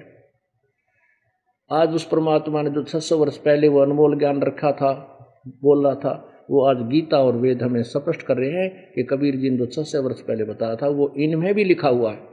इससे सिद्ध है परमात्मा सर्वज्ञ है, कबीर परमेश्वर है, सारी सृष्टि के रचनहार वो कबीर जी है। बोलो सतगुरुदेव सत साहिब। नमस्कार सर। सत साहिब जी। सर क्या नाम है आपका? नरसिंह दास नाम है मेरा। मैं ग्राम मैना, तहसील चिनौर, जिला ग्वालियर, MP। सर संत रामपाल जी महाराज से नाम दीक्षा आपने कब ली? 2014 में ली सर। सर संत रामपाल जी महाराज से नाम दीक्षा लेने से पहले क्या आप कोई भक्ति साधना भी करते थे? मैं भक्ति करता था। पहले एक महात्मा जी ने नाम दे रखा था मेरे को, उन्हीं की सेवा करता था, और उन्हें एक मंत्र दे रखा था, तो उसी पे साधना करते रहते थे। मैं तो बाबा बन गया था और घर छोड़ दिया था मैंने 2000 में ही। फिर जो एक महात्मा जी थे चरणदास जी, उनको मैंने अपना गुरु बना लिया। उनने मेरे को मंत्र दे दिया, तो बस उन्हीं की सेवा करता रहा, और उन्होंने बता दिया बेटा जी भक्ति करते रहो, नाम जाप करते रहो और आपको भगवान मिलेगा। तो बस वो करते करते करते करते जब उनके नाम से कुछ नहीं उगाया था, तो फिर मैंने दूसरे गुरु बनाए। तो उनने भी बता दिया कि भाई ऐसे ऐसे भक्ति करो, आप ठीक कर रहे हो। तो उनने बता दिया कि आप व्रत करो और उपवास करो, जितना हो सके उतना करो, ऑटोमेटिक ये पूजा पाठ बंद कर दो, आप तो तपस्या में लग जाओ। फिर मैं एक गुफा बनवाई, और गुफा बनवा के फिर मैं उस तपस्या में लग गया। मैंने खाना पीना भी बंद कर दिया। 5-6 साल मैंने कोई अन्न आहार नहीं किया, केवल कोई फल फ्रूट आ जाता तो खा लेता था, और कभी कभार आलू वगैरह आ जाते थे तो उसको भूंज करके खा के और गुफा में घुस जाता था। 5 साल तक जब मैं साधना करता रहा तो एक सिद्धि सी प्राप्त हो गई मेरे अंदर। इतना मैं देख लेता था कि जब कोई मेरी गुफा की तरफ आता था तो मैं उसको देख लाता था 1 किलोमीटर 2 किलोमीटर दूर से कि कोई मेरी तरफ आ रहा है, और कुछ ला रहा होता था तब भी देख लेता कि आज फलाना आदमी आ रहा, मेरे लिए ये चीज़ लेके आ रहा। तो मैंने सोचा कि अब तो बहुत अच्छा हो गया। बोले तपस्या वो गुरुदेव ने मेरे को सही बताई थी, जो कि इतनी बड़ी उपलब्धि मेरे को हो गई। मैं इसी को ही बहुत बड़ा चमत्कार मान रहा था गुरुदेव का। फिर तपस्या करते करते एक दिन क्या मेरे को एक वाइट कलर का प्रकाश नजर आया, और उसमें से आवाज़ आ रही थी, मेरे को जी नहीं दिखा, उसकी बॉडी दिखी नहीं कि कौन है, मेरे को केवल आवाज़ आ रही थी कि बेटा अभी तो कुछ नहीं है, अभी तो ये तेरे को सीधी साधी लाग गई, इससे कुछ नहीं होने वाला है। बोले अगर मोक्ष की गति चाहते हो तो इसके लिए कोई सच्चे गुरु की तलाश आपको करना पड़ेगी, और नहीं तो ऐसे ही भटका खाते रहोगे आप लोग। फिर मैंने सोचा कि ये कैसे बात बनेगी। फिर मैं बाहर निकल आया, घूमता रहा, वो सच्चे गुरु की तलाश में बहुत जगह गया मैं, पर कोई, अब जो भी मेरे सामने वो महात्मा मिलता तो मैं वो महात्मा 18 और मैं 25, इतना फर्क मेरे को उसमें दिखता था। तो मैंने कहा कि अब इनको गुरु में क्या बनाऊं कि ये तो मेरे से वैसे ही बहुत कमज़ोर हैं। ये बने जरूर हैं, मठाधीश थे, बड़े बड़े जटा जूट रखा रखे थे, उन्हें बड़े बड़े आश्रम पे पैसा वाले भी थे, पर भक्ति उतनी कुछ नहीं थी उनके पास। जब मैं उनको अपनी आंख से देखता था तो उसमें कुछ नहीं था, केवल पैसा था उनके अंदर। कईयों पास गया तो एक बार मेरे को कबीरपंथी कुछ भाई मिले, उनने कहा महात्मा जी कहाँ जा रहे हो? मैंने कहा भाई ऐसे सच्चे गुरु की तलाश के लिए मैं जा रहा हूँ कि जिसके पास शब्द होए, वो शब्द लेने जा रहा हूँ मैं, जिससे भक्ति साधना करके अपनी मोक्ष की गति पा सकूँ। तो वो बोले कि हमारे गुरुदेव शब्द बताते हैं, आप हमारे गुरु जी के पास चलिए। तो मैंने कहा चलो भाई, मैं पहले उनसे बात करूँगा। बोले हाँ आप बात कर लेना। तो वे मेरे को मथुरा ले गए सर। मथुरा में जाकर पहुँचे, वहाँ के जो प्रचारक थे, क्या नाम है वो, तुलसीदास जी महाराज, जय गुरुदेव। तो उनके पास मैं गया तो उनसे भी बातचीत हुई ऐसी। तो उन्होंने कहा बेटा भक्ति करो, मैं सवेरे आपको नाम दूंगा। तो जब उन्होंने मेरे को नाम दिया सवेरे, और नाम देते के बाद में उन्होंने मेरे से कहा था कि बेटा चिलम मत पीना और हुक्का पी लिया करो, क्योंकि हुक्के में तो वो तम्बाकू छनके जाती है तो वो तेरे को नुकसान नहीं करेगी, और हुक्के में कोई दिक्कत नहीं है। तो मैं 500 रुपये का जिल लम्बा हुक्का लेके आ गया मैं, और 3 किलो तम्बाकू आके मैंने अपनी गुफा पर रख लिया, और फिर दे दनादन हुक्का चलता रहा। तो छाती पे ऐसा हो गया कि जलन सी चालू हो गई, क्यों हुक्का का सीधा धुआं जाता है। चलता रहा तो 3, 4, 5 साल तक। फिर मैंने उनको पूछा, मैंने जो हुक्के से तो मेरे को दिक्कत खड़ी हो रही है। बोले नहीं इससे कुछ दिक्कत खड़ी नहीं होगी, जो पहला कवर जमा है ना वो हट रहा है, और जे कवर दूसरा चढ़ रहा है। तो मैं फिर लगा रहा साधना करने के लिए। उनने बता दिया था मेरे को कि ऐसे कानों में उंगली डालना है और ऊपर सुनना है, इसको सब तेरे को सुनाई पड़ेगा, जो भी आवाज़ सुनाई पड़ेगी उसी को शब्द कहते हैं, उसको पकड़ लेना, बस उसी को सुनते रहना, सो तुम स्वर्ग पहुंच जाओगे। और मैंने कहा ठीक है। तो सर मैंने 8 साल उनकी साधना की। 8 साल में जो पहले जो मैं प्रकाश देखता था, लाल वाला है ना, पीरा वाला और जे है सफ़ेद वाला, तो वो पहले मैं जो आवाज़ें सुनता था, प्रकाश देखता था, वो तो चले गए, पता नहीं किस 60 में चले गए। और जय गुरुदेव जी ने जो बताई थी उससे कोई लाभ नहीं हुआ। जनता बहुत जुटती थी, हुक्का वाले आते थे पीने के लिए, आप हुक्का पिलाओ, हम 7:30 में हुक्का पीते थे। जो सीनियर थे ऊंचे बैठ के पीते थे, जो हमारे चेला चांटे थे, बहुत चेला बना रखे, तो वो नीचे बैठ के हुक्का पीते थे। हुक्का पी के वो अपने अपने घर चले जाते थे। एक दिन पर ऐसा ही लगा मेरे को, इससे तो भाई मरना ठीक है, कि परमात्मा मिले नहीं। पूरी जिंदगी मैंने इसी में निकाल दी। पहले बैरागी बना है, त्यागी बना, अखाड़ों में गया, सारी जगह घूम का मैं आके मैंने ये मरना ठीक है। और जब मैंने सीख ही लिया था थोड़ा साधना में कि बॉडी मेरी कई गुफा में पड़ी रहेगी और मैं अपना देश से निकल जाऊंगा, भगवान फिर मिलेगा कभी ना कभी। जब ऐसा मैंने शरीर में अपने में मन में जो विचार किया ना, उसी रात को मेरे को संत रामपाल जी महाराज एक विमान टाप के में बैठ करके और आकाश मार्ग से आते हुए नजर आए। उसका एक कैमरामैन एक साथ में बैठा था, एक कैमरामैन एक साथ में, 2 कैमरामैन बैठे थे, और बीच में जो संत रामपाल जी महाराज बैठे थे। तो ऐसे हाथ कर रहे थे, ऐसे हाथ वो करें तो जनता ऑटोमेटिक धरती से उड़ उड़ के और ऊपर की तरफ जा रही थी, और सतगुरु के जयकारे लग रहे थे। ये चीज़ मैंने देखा तो मैंने कहा भाई यहाँ अभी भी सतगुरु का जयकारा लग रहा है, तो कहीं ना कहीं कुछ है, अभी भी आशा, अभी अपनी हिम्मत नहीं हारना चाहिए, अभी भी कुछ न कुछ करना चाहिए। तो मैंने कहा देखते हैं। फिर सुबह एक भगत जी आए, इन्होंने जय गुरुदेव पंथ को छोड़ करके और संत रामपाल जी महाराज से दीक्षा ले रखी थी। पहले वो हमारे गुरु भाई थे, तो वो आए तो उन्होंने कहा कि भगत जी आप वही साधना कर रहे हैं। मैंने कहा क्या बकवास कर रहा है? भगत जी कहता है, पहले तो महाराज कहता था, आज भगत जी क्यों? बोले नहीं, बोले पहले महाराज हमारे लिए आप पहले महाराज थे, अब भगत जी हैं। क्यों? कि हमने संत रामपाल जी महाराज से दीक्षा ले रखी है और उन्हें सारा ज्ञान हमें समझा दिया। तो मैंने कहा कि क्या है? बोले कि आप ये पुस्तक को पढ़ लेना। तो वो मेरे को एक ज्ञान गंगा पुस्तक दे के गए थे। जब वो ज्ञान गंगा पुस्तक देखेंगे तो एक दिन हमारी मजोटी लगी हुई थी हमारी गुफा के पास, वहाँ पे हुक्का पी रहे थे। हुक्का पीते पीते एक दिन याद आया, मैंने कहा भाई वो एक संत रामपाल जी के शिष्य थे, वो हमें जो ज्ञान गंगा पुस्तक देखेंगे, देखना भाई उसमें पढ़ना क्या लिखा है। तो एक हमारे शिष्य ने लाके मेरे को देखे, लो महाराज आप ही पढ़ लो। तो मैंने जब उसको देखा, इधर मैं चिलम भी हुक्का भी पी रहा था, इधर मैंने पुस्तक ऐसे करके देखी, तो उसमें मैंने एक दुआ पढ़ा, उसमें लिखा था कि सोनारी जारी करे सुरा 500 बार और एक चिलम हुक्का भरे वो डूबे काली धार। जब मैंने ये दुआ पढ़ा तो भगत जी मेरे दिमाग में ऐसा हथौड़ा सा लगा कि मैंने तो पूरी जिंदगी अपनी बर्बाद कर दी। पता नहीं मैंने कितना भटका खाया, व्रत किए, उपवास किए, साधुओं की सेवा की, संत बन बैठा, सब कुछ हो गया, पर वो भगवान इतना चिलम पिला पिला के मार दी, हमारी जिंदगी खराब हो गई। अब हमें कुछ प्राप्त होने वाला नहीं है और लास्ट की जो पौंड जिंदगी बची वो इसमें हुक्का में चली गई। अब क्या होगा, हे परमात्मा आप बचाओ कैसे भी करके। तब संत रामपाल जी के शिष्य मेरे को पुस्तक देखें गए थे, वो भागीरथ दास नाम था उनका। मैंने उनको फिर बुलाया एक बार, मैंने कहा भगत जी आप आना एक बार। तो वो सवेरे आए, बोले क्यों पढ़ी पुस्तक? मैंने कहा भाई पुस्तक की बात तो ठीक है, वो तो पढ़ ली, जो संत रामपाल जी महाराज जो आपके गुरु हैं वो बात कर लेते हैं। बोले हाँ बिल्कुल आपसे बात करेंगे। तो मैंने कहा मेरे को ले चलो आप हरियाणा। तो उन्होंने कहा ठीक है चलो। 28 तारीख आई, 28 को हम यहाँ से चल दिए, 29 तारीख को सवेरे हम आश्रम बरवाला पहुँचे। वहाँ पहुँचे तो वहाँ जा कर के अंदर उन्होंने कहा, मैंने कहा भाई पहले मैं बात करूँगा महाराज जी से, इसके बाद मैं नाम दे चल लूँगा। तो वो भगत बोले कोई दिक्कत नहीं है, बोले अब तुम सही जगह पे आ गए हो, आप पहले नाम लो, नाम लेके आप परमात्मा के दर्शन करना। फिर मैं वहाँ से संत रामपाल जी के यहाँ से मैंने नाम दीक्षा ली। सर संत रामपाल जी महाराज से नाम दीक्षा लेने के बाद क्या आपको कोई लाभ भी प्राप्त हुए?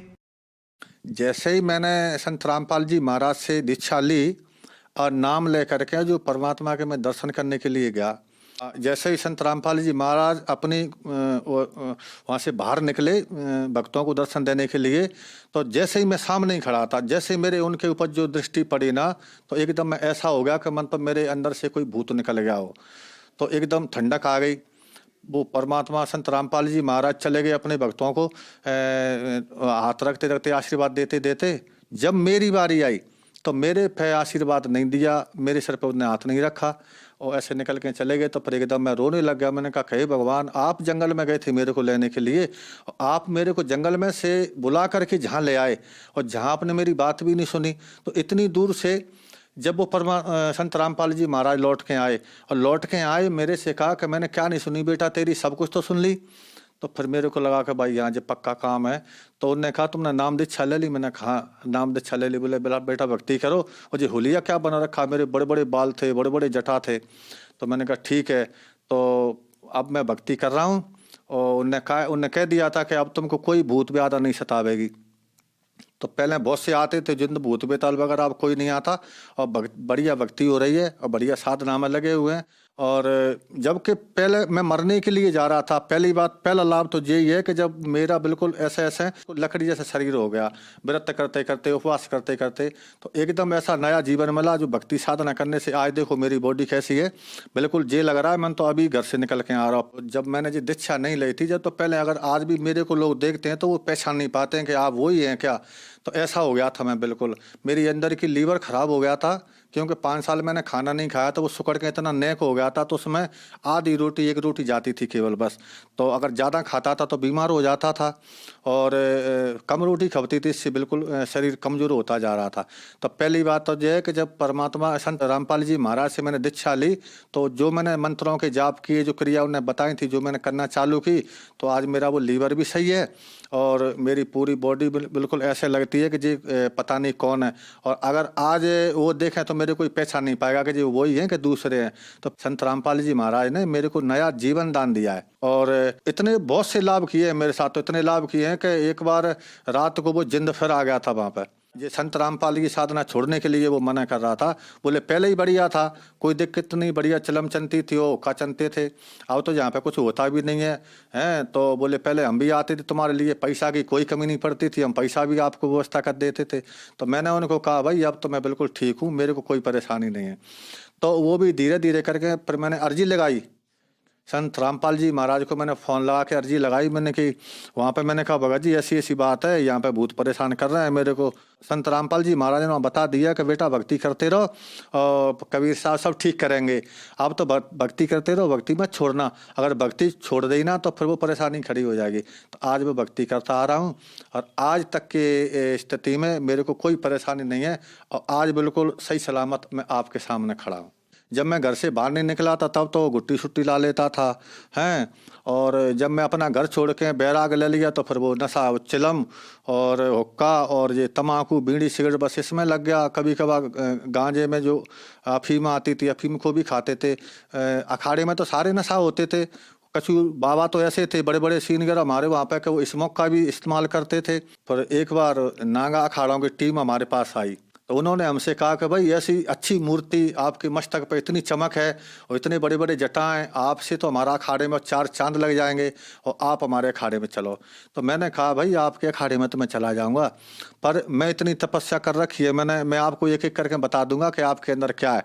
पर मेरे को आज भी आप देख रहे हैं कि आपके अंदर भक्ति नाम की कोई चीज़ नहीं है, केवल आप लोग तो एक पोस्ट के ऊपर घूमते हैं। बोले हाँ वो तो बात सही है। तो मैंने कहा कि अखाड़े में वहाँ पर भक्ति हो सकती है? बोले आप चल के देख लो। तो मैंने कहा ऐसे नहीं जाता मैं, मेरे को जाते ही अगर कोई आप पदवी प्रदान करें तो मैं अखाड़े में जा सकता हूँ। तो उनने उसी जगह पे वहाँ महंत थे अखाड़े के, वो जो बजरंग दास, उनने उसी टाइम मेरे को 40 नागाओं का महंत बना दिया कि आप 40 नागाओं के ऊपर के सीनियर रहोगे और जे जूनियर रूम में आपके यहाँ काम करेंगे। तो उस बटालियन को लेकर के मैं चलता था, जहाँ भी जग में जाना है, जहाँ 40 नागा मेरे पीछे चलते थे मैं आगे चलता था। और कुंभ में 2005 में उज्जैन गया था मैं, 2007 में इलाहाबाद में गया था, 2009 में हरिद्वार गया था। हर कुंभों में हमारी वो लगती थी, वो हमें जाता था। कई वो चेला भी हमने बना रखे थे, महात्मा लोग, साधु बहुत से चेला बन गए थे। वो इसीलिए बनते थे कि ऐसे सीनियर महात्माओं के चेला बनने से छोटे पूरे बाबा उनसे कुछ कहते नहीं है। पर वहाँ तो हमारे इकट्ठे लोग बैठ जाते थे, सब लोग स्मोक पीते थे। तो मैं उनसे कहता था कि भाई ये क्या है? बोले कि जो स्मोक है इसे पियोगे तो देख लेना तुम डबल रोल हो जाएगा तुम्हारा। तो मैंने उनसे कहा कि जब आप इतना 1000 रुपये की स्मोक थोड़ी देर में पी लेते हैं और ख़त्म कर देते हैं, ये पैसा जो आ रहा है इसका आपके ऊपर पाप नहीं लगेगा? मैंने पहले रामायण गीता पढ़ रखी थी, इतना तो जानता था। तो मैंने कहा जी आप इतना नशा करते हो? बोले आप मस्त रहो, आप तो साधु बन गए। हमारे महंत ने ये कहा था कि आप साधु बन गए तो आपकी मुक्ति हो गई, है ना। और अब आपको कोई आवश्यकता नहीं है नशा करना है। बताओ आप इतना सीनियर आपको बना दिए, अब आपकी क्या चिंता है? आपको तखत दे दिया बैठने के लिए। तो मैंने कहा ठीक है भाई, पर मन में वो लगी रहती थी कि भक्ति तो करना पड़ेगी। फिर उन्होंने नशा चालू कर दिया और 40,000 की चिलम इतनी बड़ी, उसमें 10 तोला गांजा बनता था और 5 सिगरेट की डिब्बी उसमें मिला करके गांजा भर देते थे। 20 आदमी बैठ जाते थे महात्मा, फिर उसको पीते थे ऐसे ऐसे करके। वो अलग टाप है अखाड़े का, जो अलग नियम होता है। तो उसमें तो इतना का पूरा नशा का काम है, एक दूसरे में मार दार। अगर किसी ने गलती कर दी तो 20 लठ मारते थे उसको, लेटा करके उसके पीठ में मारते थे 20 लठ। वो हमारा मैं तो ऑर्डर देता था कि नरसिंह दास इसमें 20 लठ मारो लेटा कर। तो मेरे को थोड़ा दर्द होता था, तो जितनी जोरदारी का वो मैं तो बताता था उसमें धीरे धीरे मारता था। उसमें कैसे ज़्यादा चोटें ना है, हाथ घोड़े इसके टूट न जावे। तो इतने काम वहाँ पे जो लोग करवाते थे। फिर उनसे पैसा वसूले जाते थे कि तेरे को नागा बनना है तो 5,000 रुपये दे और भंडारा करवा। तो कम से कम नहीं तो 20,000 रुपये का टारगेट होता था एक नागा पंथ में। इसमें से 2-4 हज़ार रुपये अपनी जेब में डाल लेता था और बाद बकाया अखाड़े में जमा कर देता था। इससे अपना जो सारा खर्चा चलता रहता था वहाँ पे। और कोई कोई ऐसे बीच में आ गया कि भाई मेरे को नागा बनना, तो मैंने ऊपर भी नहीं भेजा, उसको नागा बना दिया तो पूरे 25,000 में ही अपने जेब में रख लेता था। उसका फर्जी पासपोर्ट में बना देता था। तो ऐसे चलता रहा। फिर वो मन में ये लगी रही कि भाई भक्ति जरूर ले, क्योंकि मैंने पहले साधना कर रखी थी। मैंने 5-6 साल पहले साधना, इतनी कठिन साधना की थी कि मैं किसी को मिलता भी नहीं था। लोग बाग मेरे को देखने के लिए तरस गए थे कि जी महात्मा इसमें गुफा में मर गया कि जिंदा है।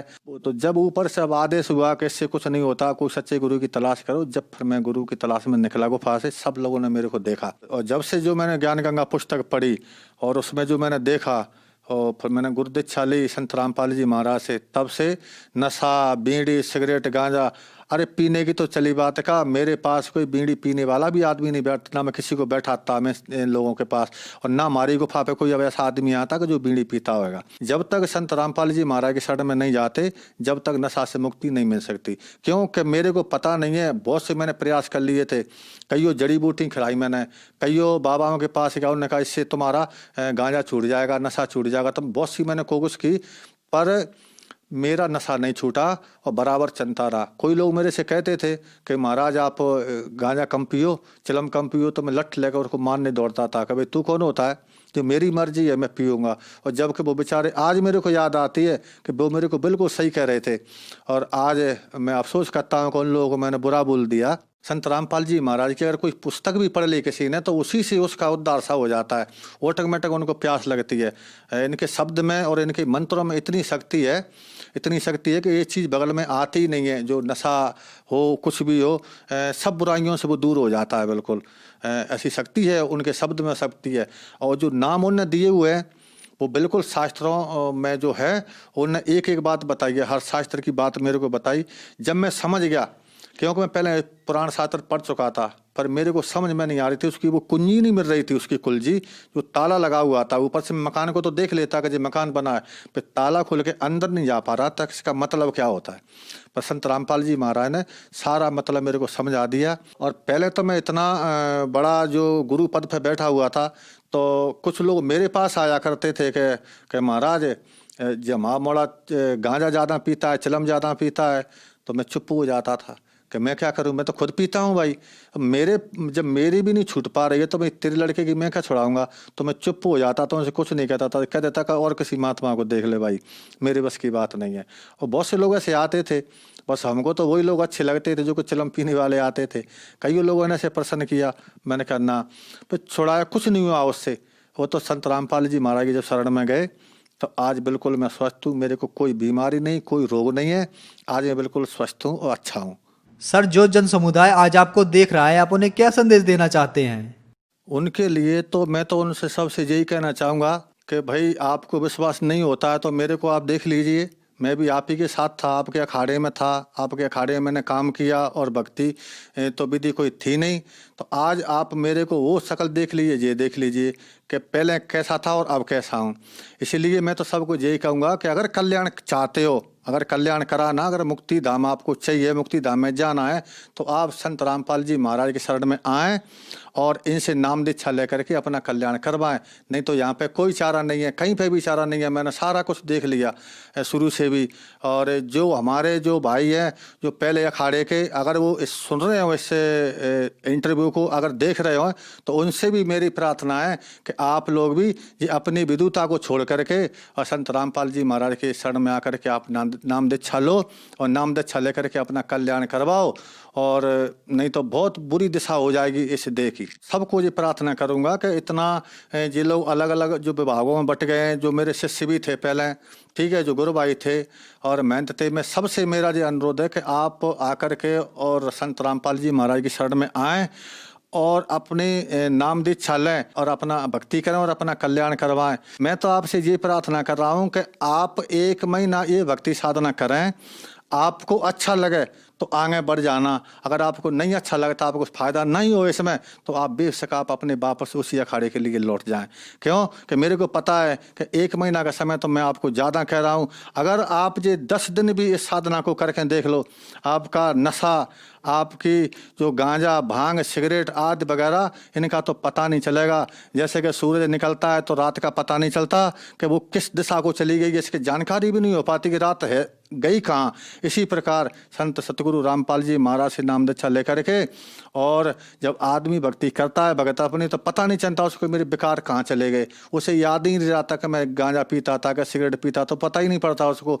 ऑटोमेटिक भगत जी अपने आप ही जो चला जाता है सब कुछ, कोई चीज़ बकाई नहीं बचती, सारा जो एमाल भरे होते हैं पूरे ऑटोमेटिक ही बाहर निकल जाते हैं। सबसे ही मेरा तो सबसे ये निवेदन है, प्रार्थना है सबसे कि अगर मुक्ति चाहते हो तो अपने जो अहम को छोड़ करके परमात्मा संत सतगुरु रामपाल जी महाराज के शरण में आप आ जाएं, तो आपकी मुक्ति हो जाए। जाएगी।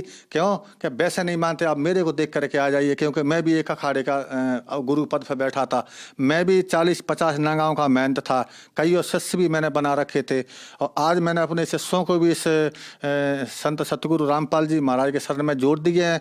कुछ लोग तो आ गए हैं और कुछ लोग कहते हैं कि हम पे गांजा नहीं छूटता है ना। कुछ लोगों को और समझा रहा हूँ, और जितने भी अगर हमारे जो हमको जानने वाले हैं अगर मेरा इंटरव्यू सुन रहा हो तो आप सबसे मेरा निवेदन है कि आप संत गुरु सतगुरु रामपाल जी महाराज के शरण में आकर और अपना कल्याण करवाएं और भक्ति करें। सर, संत रामपाल जी महाराज से नाम दीक्षा कैसे ले सकते हैं?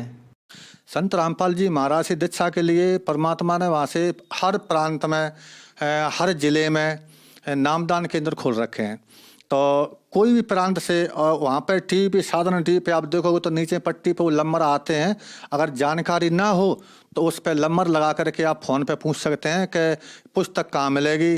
वैसे तो परमात्मा ने इतना कर रखा है कि हर गांव-गांव, गली-गली में पुस्तक सेवा हो रही है। आप उनसे पुस्तक लेकर के उसे पढ़ सकते हैं।